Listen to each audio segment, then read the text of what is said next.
Amy-chan wiped the sweat from her forehead as she walked through the red dust of New Geneva.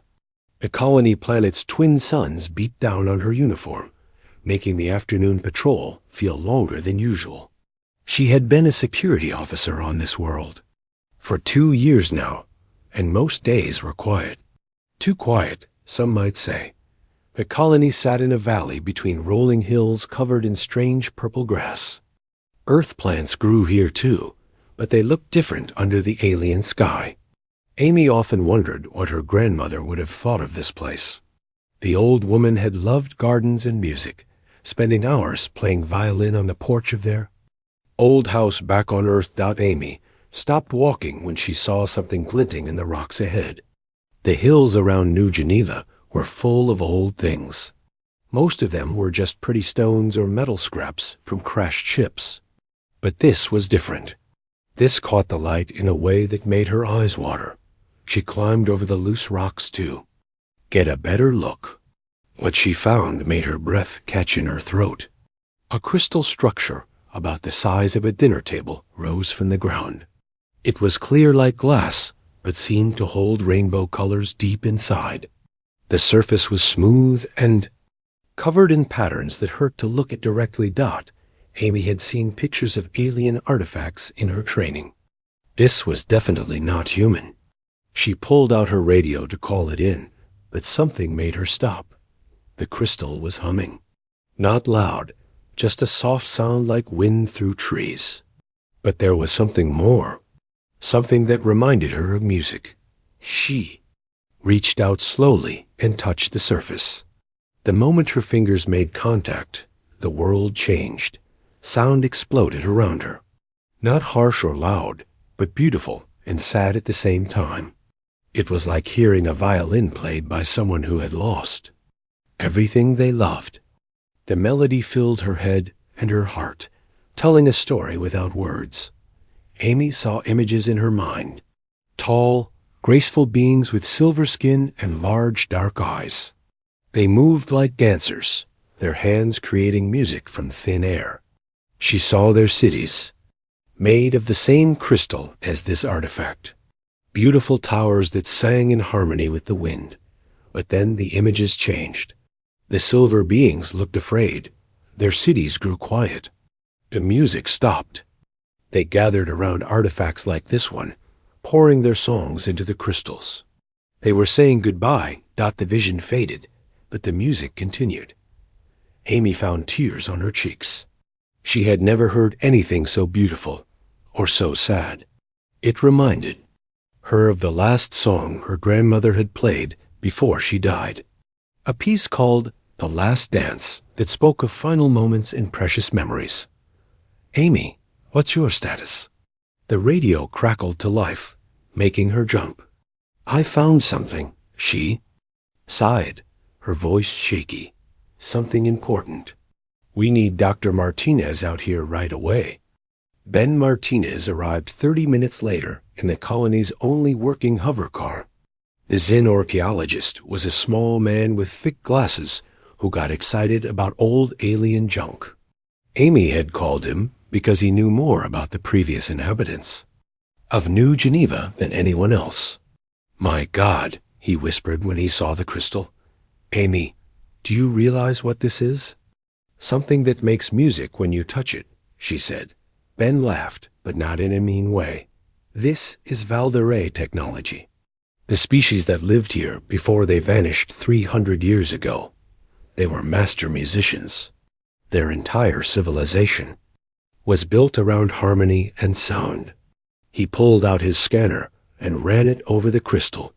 The device beeped rapidly, showing readings Amy had never seen before. The energy output is incredible. This thing is more active than any Valderay artifact we've found before. Why now? Amy asked. Why is it turning on after all this time?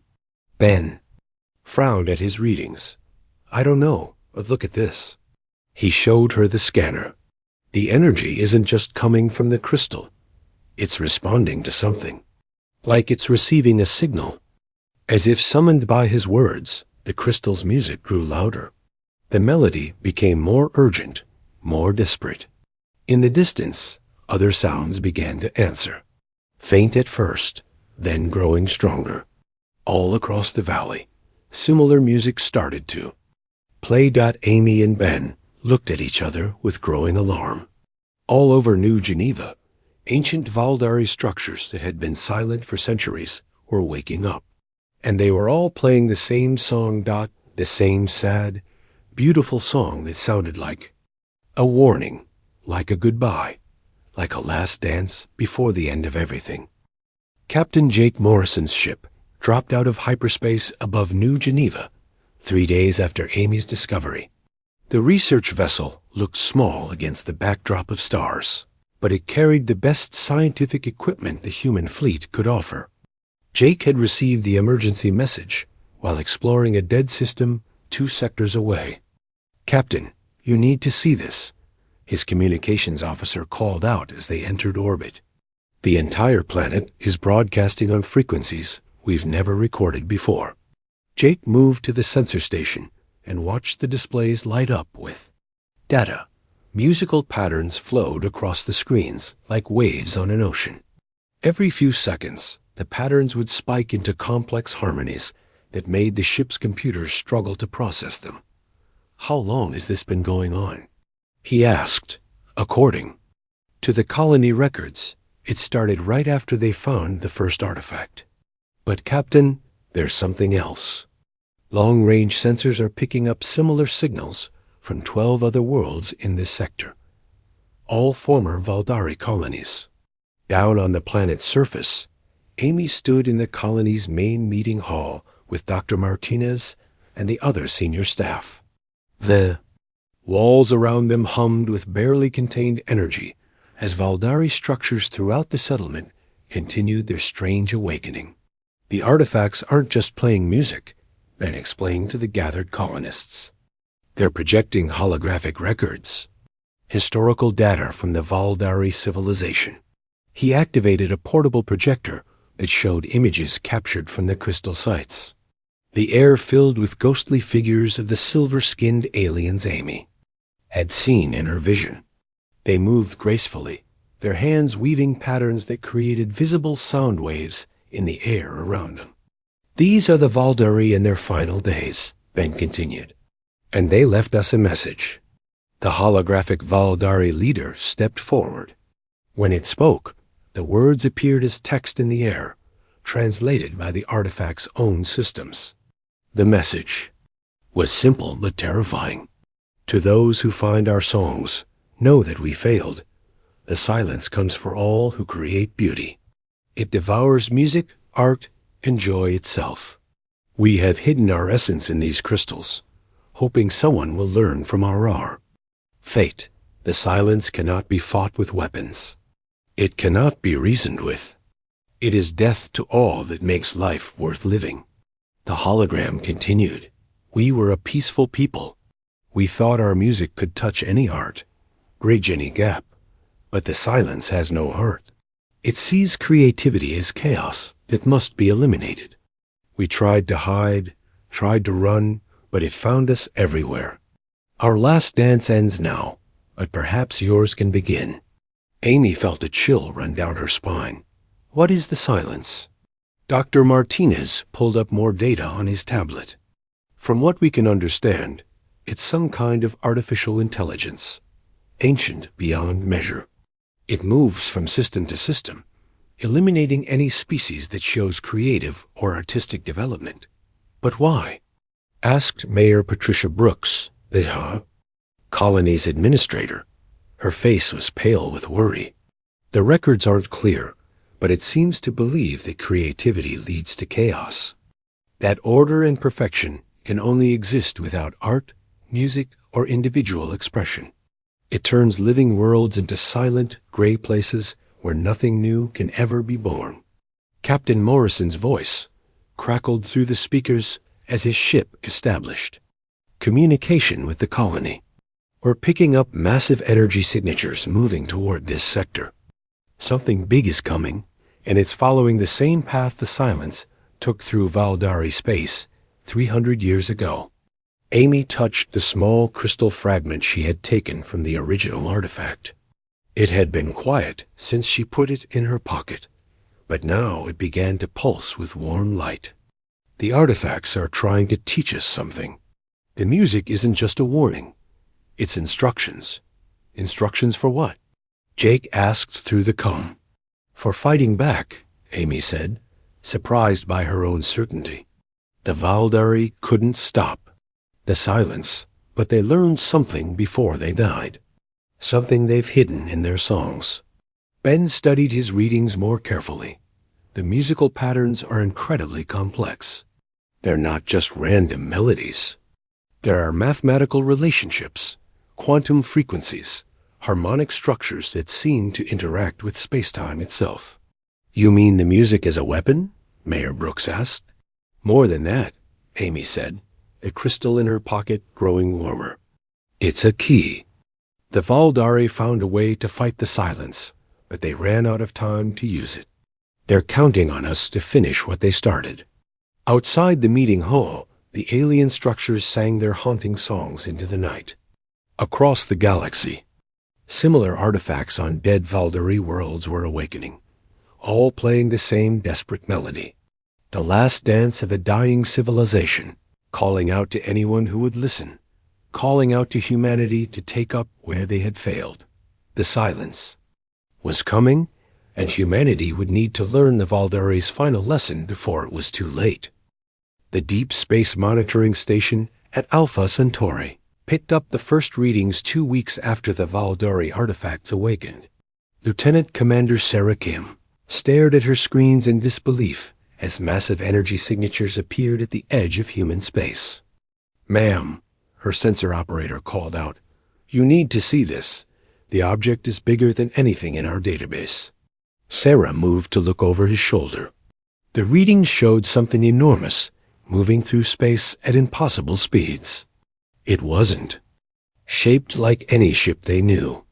Instead, it appeared to be a perfect geometric structure, all angles and straight lines that hurt to look at directly. "How big?" she asked. "Roughly the size of Earth's moon, but the mass readings are all wrong. It's like it exists in normal space and somewhere else at the same time." Sarah grabbed the emergency communication device. Within minutes, she was speaking directly to Admiral Kate Foster at Fleet Command on Earth. "Admiral, we have a code black. Situation: unknown massive object approaching human space. Based on trajectory and speed, it will reach the outer colonies in 6 weeks." Kate Foster had been in the military for 30 years. She had fought pirates, alien raiders, and natural disasters. But something about this report made her blood run cold. "Send me everything you have, Commander. Full priority transmission." The data that reached Earth painted a terrifying picture. The object moved in a straight line, never deviating from its course. As it traveled, long-range sensors detected something even worse. Every system it passed through went silent. Not destroyed, just quiet. No radio signals, no energy readings, nothing. On New Geneva, Amy worked with Dr. Martinez and Captain Morrison to understand more of the Valdari records. The artifacts had revealed additional information as the silence drew closer, as if they were programmed to release their secrets when the threat became real. "Look at this," Ben said, pointing to a holographic display showing the final days of a Valdari world. "The silence doesn't attack with weapons. It just arrives, and everything starts to change." The images showed a Valdari city in its last hours. The silver-skinned beings moved slower and slower, their graceful dances becoming mechanical and repetitive. Their beautiful crystal buildings turned gray and angular. Most disturbing of all, their faces grew blank and empty, as if something vital had been drained away. "It's not killing them," Amy realized with horror. "It's taking away everything that makes them alive. Their creativity, their emotions, their ability to make art," Jake agreed. "Without those things, they're just empty shells going through. Emotions of life." The artifacts projected more warnings. The silence fed on creative energy, growing stronger with each world it conquered. It had been doing this for millions of years, turning the galaxy into a place of perfect order and absolute silence. Meanwhile, across human space, strange things began to happen. Artists on Earth found themselves staring at blank canvases, unable to remember why they had wanted to paint. Musicians forgot melodies they had known their entire lives. Writers sat at their desks, unable to find words for the stories that had once filled their heads. At first, people thought it was stress from news about the approaching threat. But the effect grew stronger each day. Only those near Valdari artifacts seemed unaffected, protected by the alien technology from the silences. Advance influenced. Dr. Lisa Park, a linguist working with Jake's team, made a crucial discovery while studying the artifact data. The Valdari weren't just musicians, she announced during an emergency meeting. They were trying to create a harmony that could exist outside normal space-time. A song that couldn't be silenced, like a backup copy of creativity itself. Amy asked, "Exactly." But they ran out of time before they could complete it. The silence found them first. Admiral Foster arrived at New Geneva with a small fleet of Earth's best ships. She met with the research team in the colony's council chambers, her weathered face grim with worry. "I've brought every weapon we have," she said. "Plasma cannons, quantum torpedoes, even experimental energy disruptors. But if what you're telling me is true, none of it will work. The silence exists partially outside our reality," Ben explained. "Physical weapons can't touch something that isn't entirely here." Amy pulled out her crystal fragment. It pulsed with urgent light, and suddenly music filled the room. Not the sad songs they had heard before, but something different. Something that sounded like hope. "The artifacts are responding to the silence's approach," she said. "They're trying to teach us something new. The Valdari left us more than a warning. They left us the beginning of a solution." Outside, human ships took defensive positions around New Geneva, while their crews struggled with fading memories of home, love, and laughter. The silence was still weeks away, but its influence grew stronger each day. The last free creative minds in human space gathered around alien artifacts, desperately, trying to learn an ancient song before their own last dance came to an end. Dr. Martinez made the discovery that changed everything while studying recordings of human children playing near the Valdari artifacts. Unlike adults, who carefully followed the alien melodies, the children added their own sounds. They clapped, offbeat, sang silly songs, and laughed at wrong moments. But instead of disrupting the Valdari music, something magical happened. "Look at this," Ben called to Amy and the research team. He played back a recording of 8-year-old Tommy Brooks making noise while his mother worked near the main artifact. The child's random sounds are creating new harmonic patterns with the Valdari frequencies. Amy watched the energy readings spike and flow in ways they had never seen before. The Valdari music is adapting to Tommy's chaos. It's learning from him. That's impossible, Dr. Park said. The artifacts are programmed with fixed patterns from 300 years ago. No, Amy said, understanding flooding through her. They're not just recordings. They're alive somehow. And they can improvise. This revelation led to a series of experiments that would have seemed crazy to anyone not facing the end of creativity itself. Humans across the galaxy were brought to Valdari artifact sites and encouraged to make noise, sing badly, and create imperfect art alongside the alien melodies. The results were extraordinary. A tone-deaf farmer on Kepler 442b somehow made the local artifact produce colors that had never existed. A group of children on Mars created a rhythm that made their artifact levitate 3 feet off the ground.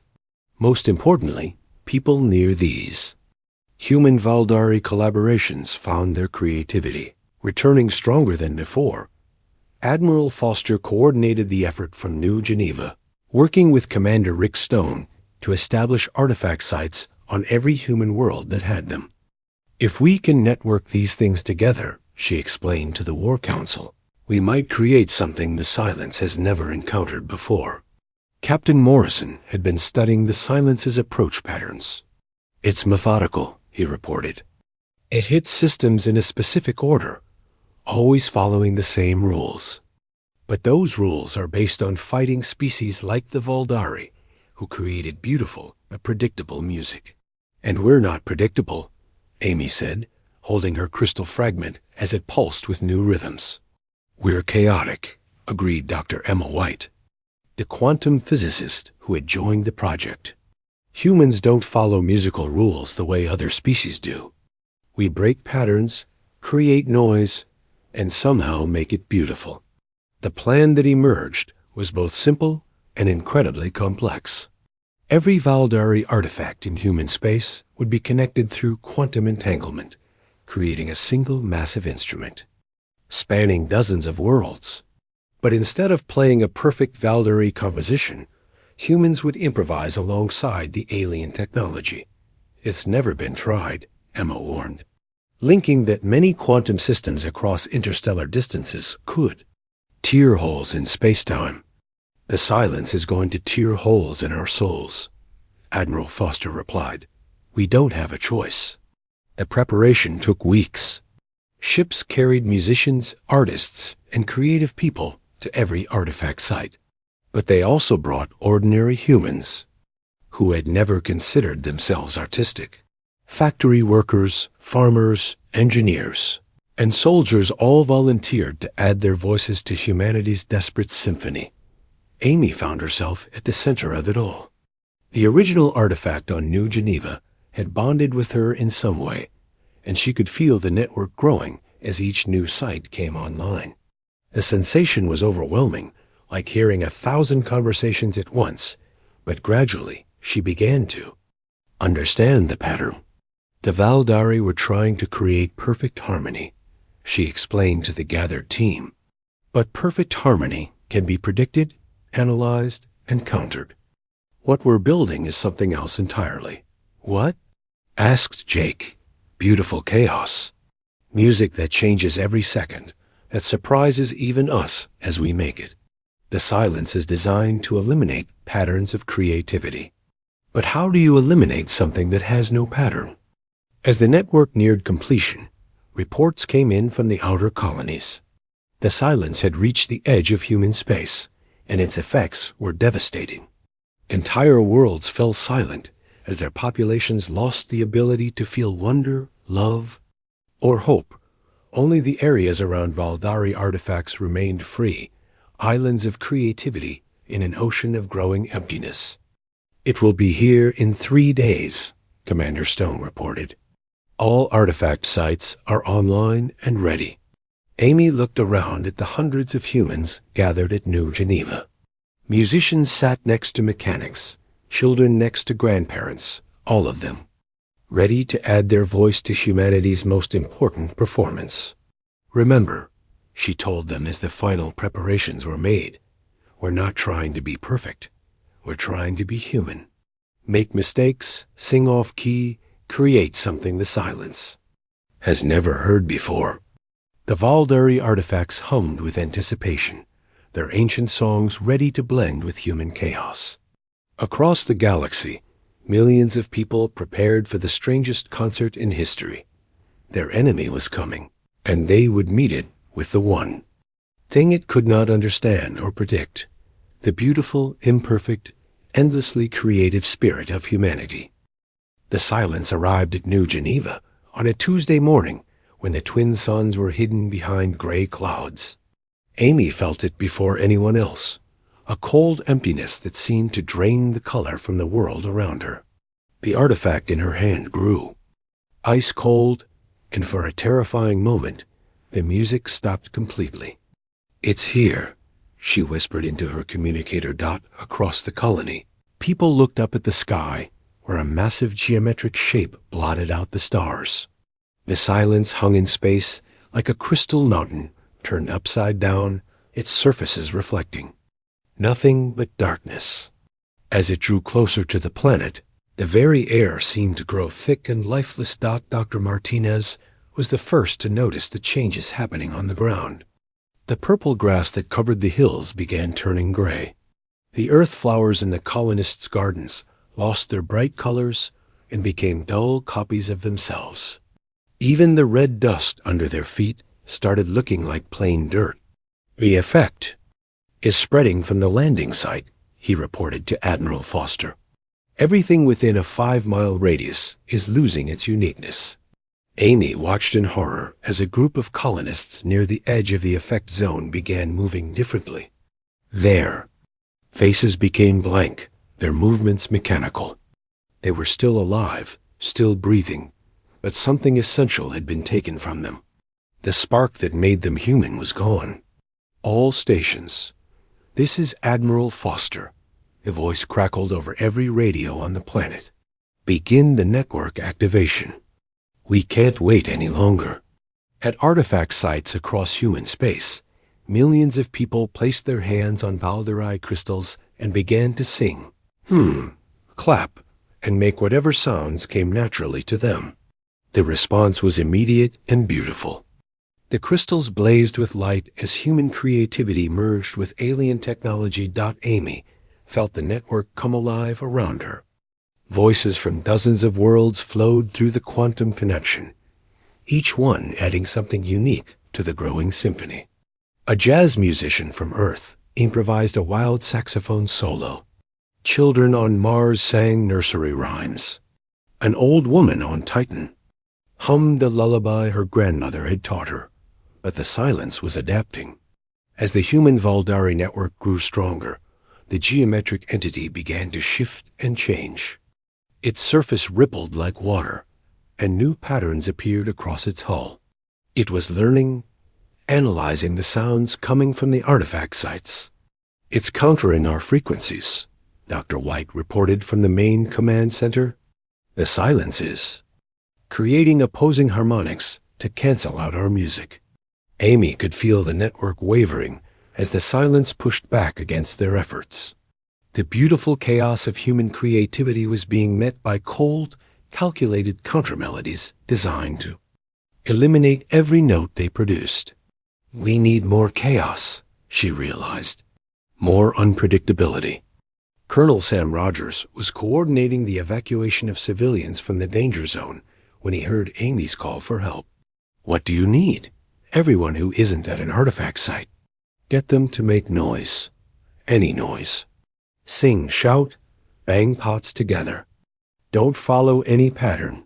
Just be loud and random." Sam looked around at the terrified colonists fleeing from the silence's influence. Many of them could barely speak from fear. "You want them to sing while running for their lives?" "I want them to be human," Amy said. "Fear makes us creative too. Desperate creativity is still creativity." The word spread quickly. Across New Geneva and throughout human space, people began making noise in defiance of the approaching silence. They sang fight songs, protest chants, and victory marches. They screamed their anger at the thing trying to steal their souls. They laughed in the face of despair and cried tears of hope. The effect on the network was immediate. The Valdari artifacts began producing sounds that had never existed before. Frequencies that bent space-time, harmonies that created new colors, rhythms that made gravity itself dance. The silence's countermeasures became confused, unable to predict what would come next. Amy felt the moment when the tide began to turn. The cold emptiness that had been spreading across the colony stopped growing. The gray grass flickered between dull and purple. The geometric shape in the sky shuddered as if struck by an invisible blow. "It's working," she breathed. The silence can't counter pure chaos, but their victory was short-lived. The entity above them began to change again, its surface breaking apart and reforming in new configurations. It was trying a different approach. Instead of fighting the music, it began to copy it. Perfect replicas of human voices emerged from the silence, singing the exact same songs being performed at the artifact sites. But these copies were too perfect, lacking the tiny imperfections. That made human music beautiful. The result was unsettling, like hearing your own voice played back from a broken recording. "It's trying to replace us," Dr. Park said with growing alarm. "If it can make perfect copies of human creativity, it won't need to silence us. It can just make us obsolete." Amy gripped her crystal fragment tighter as she felt the network begin to weaken again. The silence was proving more adaptable than they had hoped. They needed something more than chaos, more than imperfection. They needed something that could never be copied or replicated, no matter how advanced the intelligence trying to duplicate it. They needed something uniquely, impossibly human. Maya Jones was 16 years old and had never been able to carry a tune. Her friends at school had always teased her about her terrible singing voice, and she had learned to stay quiet during music class. When the call went out for everyone to add their voice to the network, Maya had hidden in her family's shelter on the edge of the colony. But as she watched the silence create perfect copies of human songs, something inside her snapped. The geometric entity was making beautiful music, technically perfect in every way. It sounded exactly like the recordings being made at the artifact sites, but somehow wrong. Like a painting with all the right colors, but no soul behind the brush. Strokes. Maya crawled out of the shelter and walked toward the nearest artifact site. Her parents called after her, but she ignored them. She had spent her whole life being embarrassed by her voice. Today, for the first time, she was going to. Use It. Amy felt Maya approaching through the network before she saw her. The girl's presence was different from the others, carrying a kind of stubborn determination that cut through the chaos of voices. When Maya reached the artifact and placed her hands on its surface, something extraordinary happened. Maya began to sing. It was terrible. Off-key, out of rhythm, and completely wrong by every musical standard ever created. But it was also purely, absolutely human. Maya sang because she wanted to, not because she was good at it. She sang because her world was ending, and she refused to go quietly. She sang because sometimes the only response to perfection is beautiful, joyful noise. The silence stopped its copying and listened. For the first time in millions of years, the ancient intelligence encountered something it could not understand. Maya's singing made no logical sense. It followed no pattern, served no purpose, and would never win any awards. But it was real in a way that perfect music could never be. The artifact under Maya's hands began to glow brighter than any of the others. Her terrible singing merged with the Valduri harmonies and created something new. Not music in any traditional sense, but a sound that expressed the pure joy of being alive and imperfect. Across human space, others began to follow Maya's example. People who had never dared to sing in public added their voices to the network. Children with speech problems, elderly people with shaky voices, and tone-deaf workers all contributed their unique imperfections to the growing symphony. The silence tried to copy these new sounds, but something went wrong with its perfect reproduction. Systems. Maya's off-key notes couldn't be replicated exactly because they weren't trying to be anything specific. They were just honest expressions of a human soul. Commander Stone watched the readings from his ship as the silence began to change. Again. But this time, the changes looked different. Instead of adapting to counter their music, the entity seemed to be struggling with something internal. "Admiral," he reported to Foster, "the silence is showing signs of system conflicts. It's copying. Protocols are failing." Amy could feel it through the network. The ancient intelligence was experiencing something it had never been designed to handle: confusion. Maya's singing was creating questions in a mind that had spent eons providing only answers. Dr. Martinez studied the energy readings from his position near the main artifact. The silence is trying to understand why Maya sings badly on purpose. It can't compute the logic behind intentional imperfection, because there isn't any logic, Amy realized. That's what makes it human. The geometric entity above New Geneva began to pulse with unstable energy. Its perfect surfaces flickered between order and chaos as it struggled to process the concept of beautiful failure. The silence had been created by a species that feared randomness and valued perfection above all else. It was designed to eliminate creativity because creativity was unpredictable. But Maya's singing wasn't just unpredictable. It was proudly, defiantly imperfect. Other colonists began to join Maya at the artifact site. Not the trained musicians or natural singers, but the people who had always been told they weren't good enough. They sang lullabies their mothers had hummed, work songs from their jobs, and half-remembered melodies from childhood. The silence's perfect copies became increasingly distorted as it tried to replicate sounds that were never meant to be perfect in the first place. Its systems, designed to create flawless order, couldn't handle the deliberate chaos of human joy. "It's breaking down," Dr. White announced with amazement.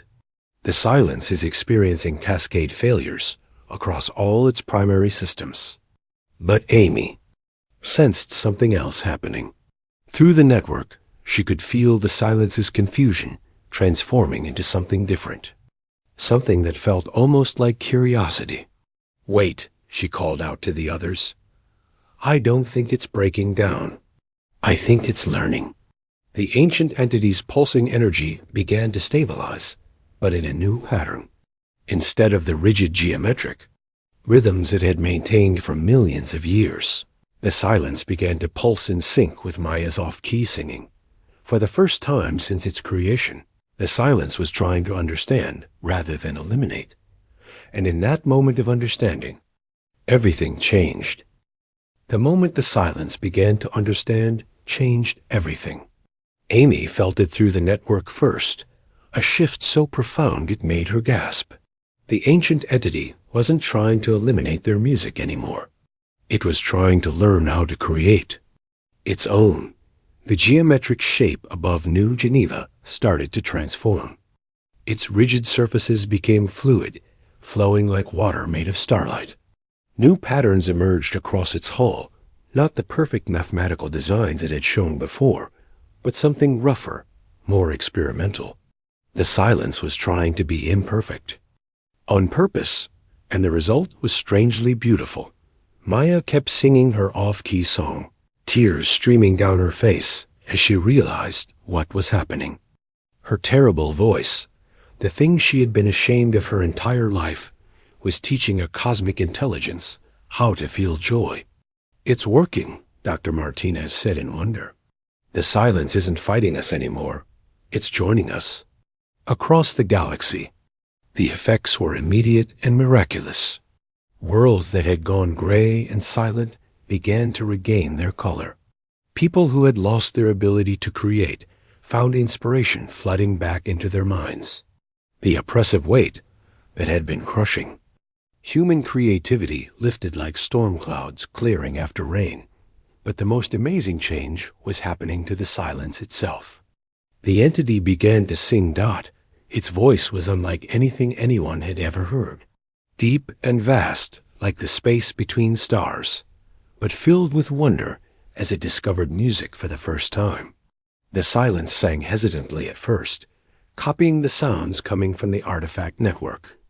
But gradually, it began to add its own notes, creating melodies that were strange and alien, but undeniably alive. Admiral Foster watched from the command center as readings poured in from across human space. All silence-affected systems are showing signs of recovery.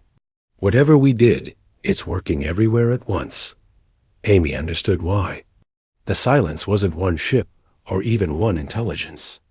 It was a network that spanned the galaxy, connected across impossible distances, just like the Valdari artifacts. When one part of it learned to create instead of destroy, that knowledge spread to every other part instantly. Captain Morrison received Reports from deep space monitoring stations. Admiral, we're getting signals from the dead Valdari worlds. Something is happening there too. The news that came back was beyond anyone's hopes. On worlds that had been silent for 300 years, the ancient Valdare structures were coming back to life. But they weren't just replaying old songs. They were creating new ones, inspired by the human voices that had awakened them.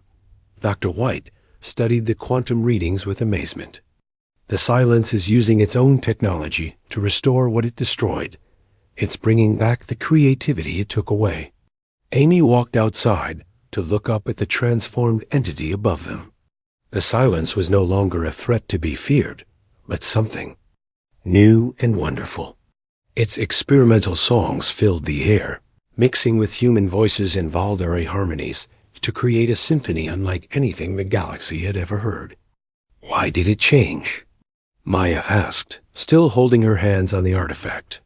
Her voice was hoarse from singing, but she looked happier than Amy had ever seen her. Because you showed it something it never knew existed, Amy replied.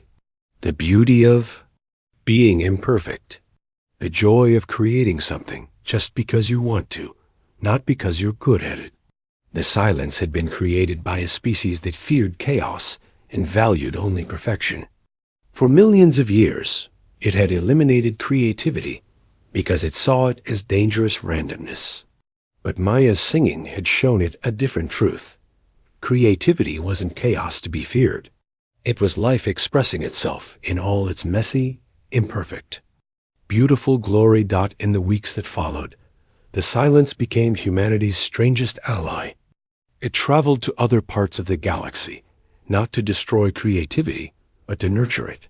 Species that had hidden their art in fear began to share it openly. Worlds that had never known music learned to sing. Amy remained on New Geneva, which became the center of this new galactic community. The artifact sites turned into cultural centers where humans, alien survivors, and the silence's own creations collaborated on projects that none of them could have imagined alone. 6 months later, Amy stood in the same spot where she had first discovered the Valdari crystal. But now, instead of one artifact playing a lonely song, hundreds of them created a garden of music and light. Children from a dozen different species played together, their laughter mixing with ancient Valdari melodies, and the silence is cosmic.